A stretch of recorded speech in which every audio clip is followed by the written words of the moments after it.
It's my very good friend, Eric Good. He's a brilliant, like, kind of mastermind with all this shit. He's really on the cutting edge and forefront of modern dog training, especially when it applies to law enforcement and military. He's got an extensive background in pet training too. Fort Lauderdale's lead canine trainer. For the patrol side, they split their unit, I believe. One side is detection, the other side is patrol. So they're single purpose patrol, as far as I know.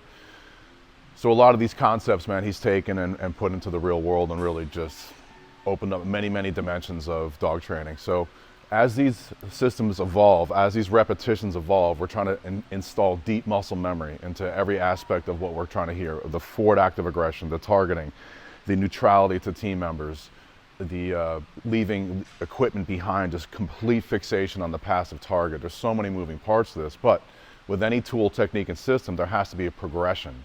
And with that progression means new pictures, new looks for the dog, and we call that generalizing. So we have to get one specific behavior done and then continue to move on and piece behaviors together.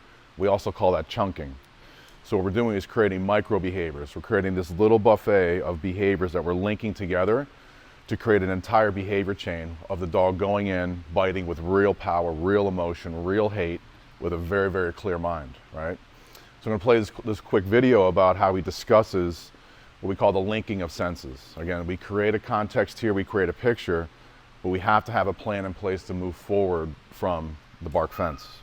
Then we create a series of events that in the beginning always leads to barking.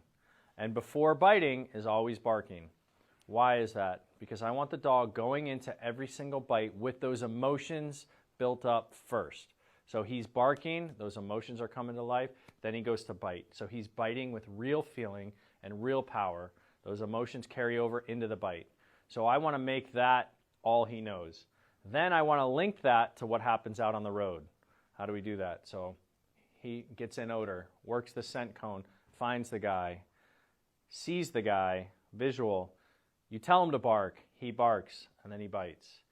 Now, by doing that a bunch of times, we've just linked the odor, the visualization, the barking, and the biting all together.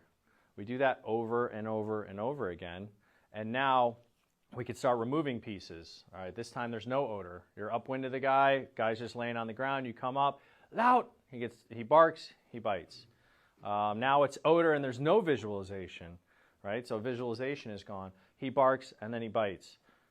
Now all these behaviors become linked together. So when the dog starts to smell the guy, he gets in odor, the same feelings that he feels while he's barking start coming to life. I know what happens next. All these emotions come to life when I smell the guy, when I see the guy, right? So now the dog's going in to every single bite with these emotions because we've linked all these behaviors together. Every single time before he goes into bite, bark, bark, bark, bark, bark, bite. Bark, bark, bark, bark, bark, bite.